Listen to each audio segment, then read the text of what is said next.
Hey gang! So I kind of got my filming studio set up. It's not perfect yet, but it's getting there. But I need a break from all the moving and the organizing and all the general stresses of life. So I want to spin today, and everybody has been requesting that I spin up this coral colored to the coral reef aqua through these brownish tones in the middle. So that's what I'm going to do today. And I think what I want to do with this braid, this is BFL, is I am going to do a fractal spin. So I'm going to take my roving, I'm going to split it in half lengthwise, and then I'm going to take one half and split it another 2 or 3 times, maybe. We'll see. Let's get this split in half first. So this half we're just going to spin end to end. This half, actually this one feels like it might be a little thicker, so I'm going to split this one up. I'm going to split it in half. I mean, the goal is to have it split exactly in half, but that's not going to happen. I don't know what kind of genius you would have to be to get it to split exactly, because I doubt that can be done. So then we have 2. I'm going to split it again. So each of these is going to be split again. So what this does is it takes the color repeats and it makes them shorter because you're using less fiber. And then I'm going to split this one in half.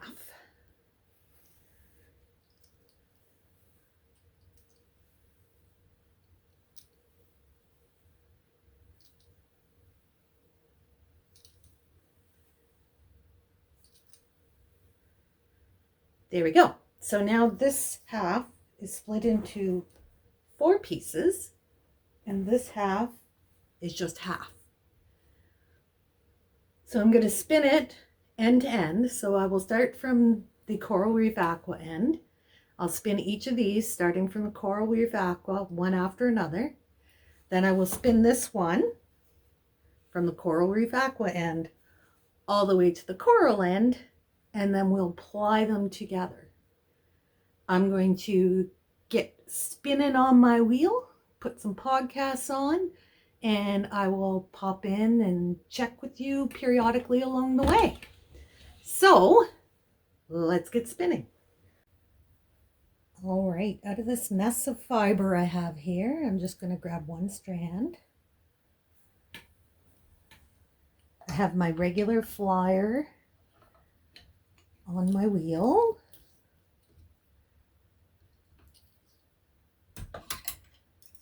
Now I don't want to go super fine with this or I'll be spinning all day, and my goal today is to just relax and enjoy spinning. So I'm not going to go uber fine. I am going to spin S and ply Z because I have been crocheting a lot lately.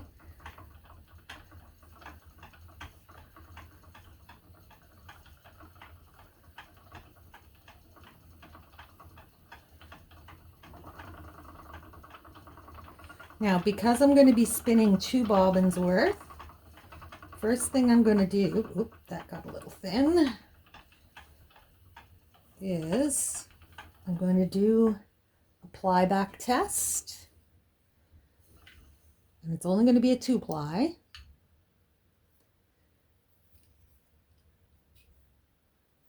That makes a nice soft squidgy yarn. I like that. So now what I'm going to do is break this off. So I say, oh, here comes Bobo. He's like, what's going on? All right.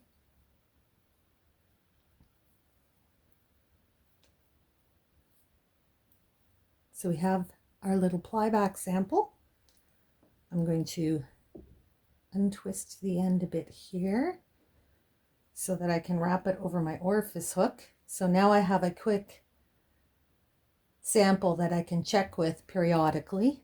especially when I change bobbins, so I can kind of try to remain consistent.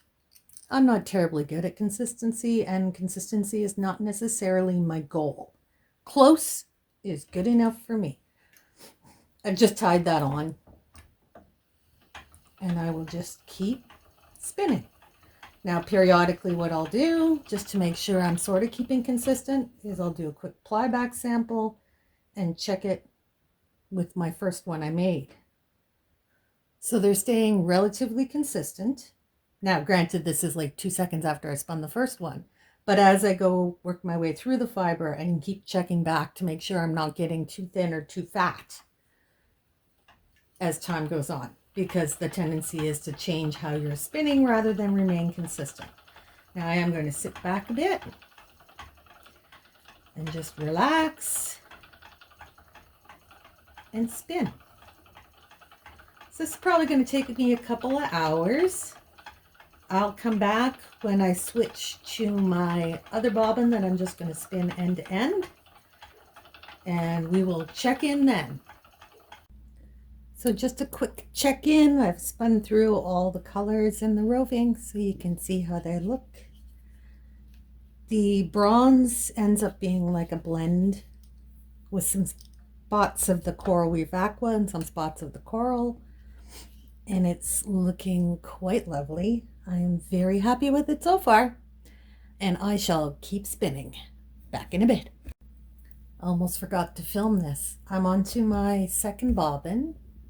So this is the piece I'm just spinning end to end, but I hate like flipping around with long roving. So I'm breaking it off in color bits so I can keep the colorway intact. So I just broke off this chunk, and I keep this end here so I know which end I'm spinning from. Then I'm just opening up the fiber just to make it a nice, easy spin.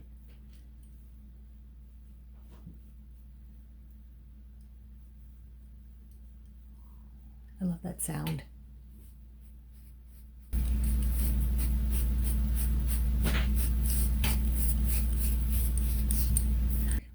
Once I have it opened up, then I'm just spinning from the end.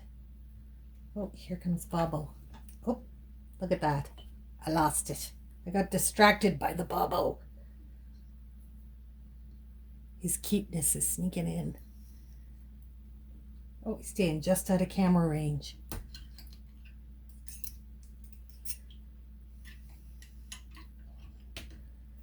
Okay.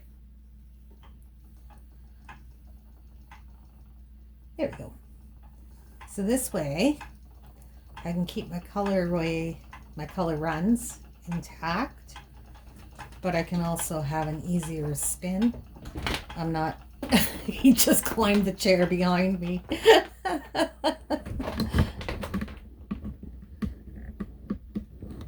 There he is. Bubble. Hey. What are you doing? What are you doing, you little monster cat? I have a little bit of yarn up there that I'm saving to put new leaders on my bobbins, and now he has just discovered it, and he's thinking he wants to play with it. Come here, you bad cat. Come here. Yeah. Say hi to the peeps. Hi, peeps. Look at that face. Isn't he adorable? Oh, and here comes Latte. Come here, Latte. Nope, he's going to go play with Bobbo. All right, I'm going to get back to spinning, and I'll be back when when it's time to ply. See you in a bit. So the singles are done. Now we're going to switch to the E spinner. It is set for Z spin. And this way I can just sit back, chill, and ply away.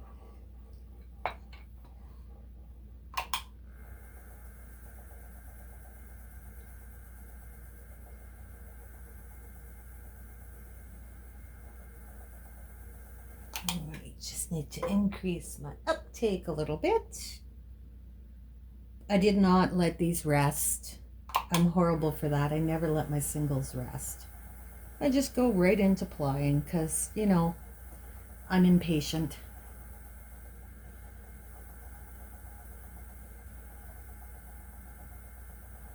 There we go. I think we need to add just a bit more twist. Let's have a look.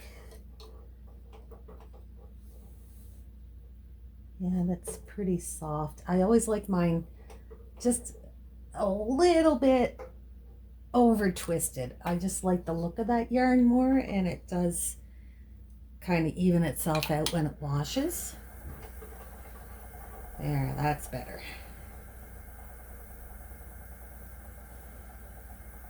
All right, so I'm going to ply away. I'll come back when one of the plies changes colors. All right, we're about to have a color shift, so I thought I'd bring you back so you can see how it goes.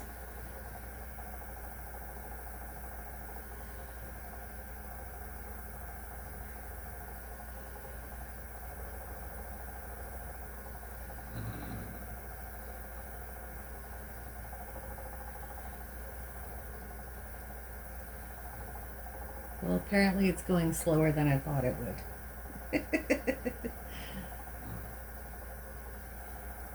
I could have split my top more for even shorter runs of color, but that's all right. Starting to get some brown now. And into that sort of murky blue as it blends into the blue color. Hold on. I'm gonna move my hook a little further down. Ooh, that looks pretty right there. Those are lovely colors.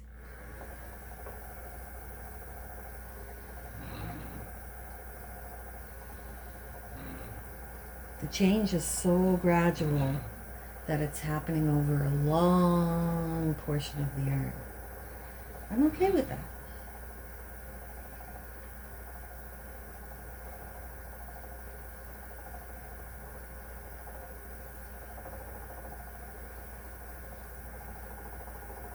And it's gradually shifting to that aqua color.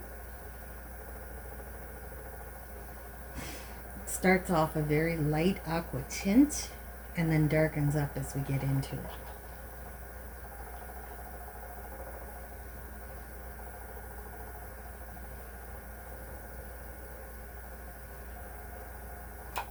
All right, we're going to move our hook again so you can see how it's doing that lovely coral and then the aqua in a barber pole. Here's where it's the more brown color, and then this is all just coral on coral. But because we're doing the fractal ply, it's gradually going to change into other colors.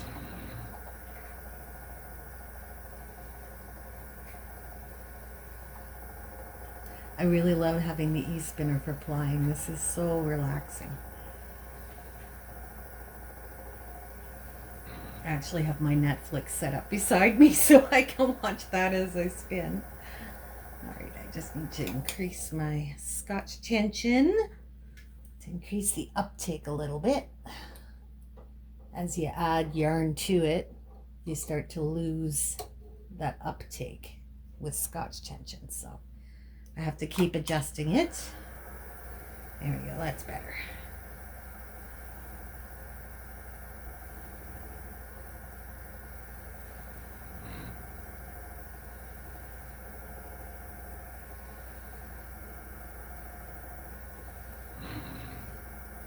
Now, once it was spun up, the aqua did become very, very light. So if I do this again, I will probably make that aqua a lot stronger because tonally wise, the peach is overwhelming it.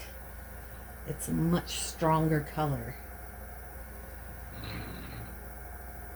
Although I'm not upset with how it looks. It's very pretty.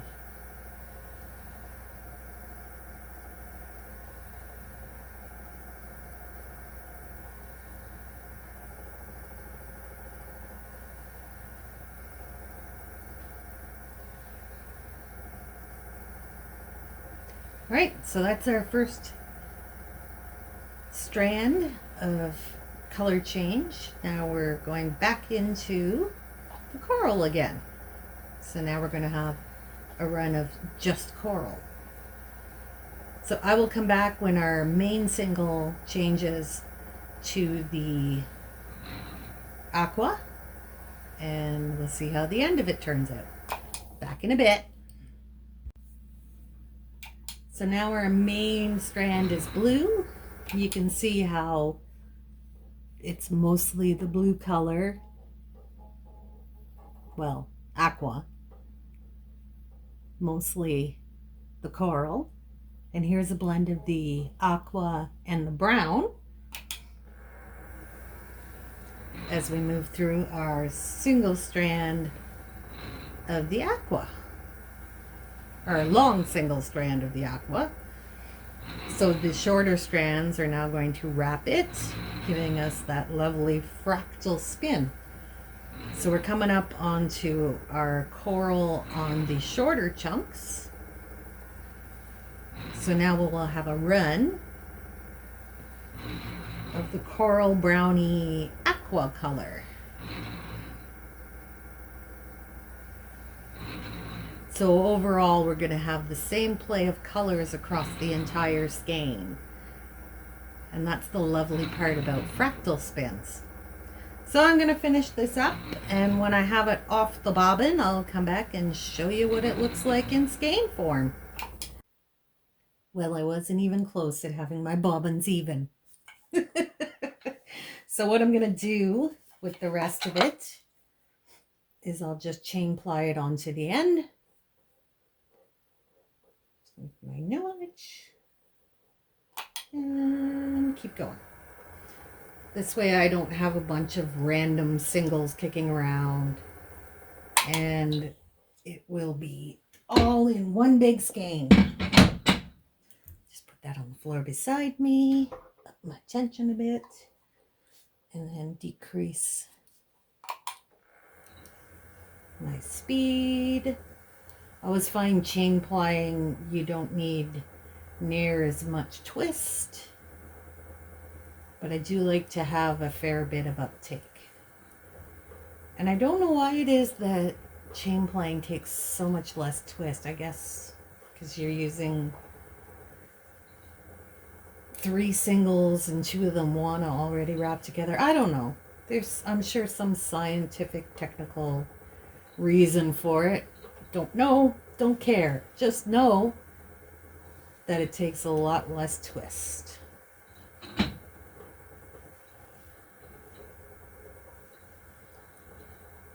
All right, I just wanted to show how badly I guesstimated on my singles, on splitting my braid. It was horrible. Back in a bit. All right, it's done. So here is our fractal spun coral and aqua yarn. Now I haven't washed it to set the twist, so it does have a couple little piggy tails and some over twisting, which is the way I like my yarn.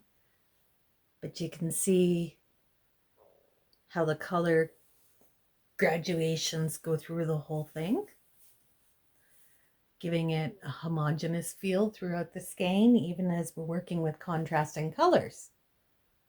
Now, I'm going to be brave. I'm going to attempt to put this on my knitting machine and knit it up into a swatch. I say brave because I haven't had much luck with my knitting machine yet, but let's give this a go. I got to learn how to use it sooner or later, so I will be back with hopefully some progress. See you in a bit. So I managed to get a bit done up on my knitting loom before the wheels fell off the bus, just to give you an idea of what fractal plied looks like when you work it up. So you can see how we have where the coral and coral lines up. Then it goes into the brown and coral, then the aqua and coral, then the coral and coral lines up again. Then the shorter run starts to blend out. And then we hit into the brown and brown, and then into the teal. So basically what will happen then in the teal section is this would be teal, and then it would line up with the brown. Then the peach or peach coral will then do in a section like this, and then it would be the aqua on the other side. So that's what you end up getting with fractal. That's how it works up. And it makes really pretty color variations. But because they're spun all together, it's got consistency across it. Now, I just did this up just to show you how fractally spun works up. And now I'm going to pull it all out. That's why I wasn't too worried when wheels came off the bus and everything fell apart. And I could, because you can see where I suddenly had problems here. And then this part, it was really, the wheels were really coming off the bus here. So I didn't bother to fix it because I knew I would just be frogging it. So that's what I'm going to do now, so that I have this yarn for other projects. I might skein it back up and wash it, because I did not wash it to set the twist yet. I was too excited to show you what it looks like when it's all worked up. So that's it for today. I hope you all enjoyed seeing it spun up, because there were quite a few requests to see it spun up. And I actually needed a spinning day, so I really enjoyed it too. Thanks so much, guys. If you enjoyed this, do the stuff down below, because I do stuff like this all the time. Thanks for joining me. Dr. Chaos, out!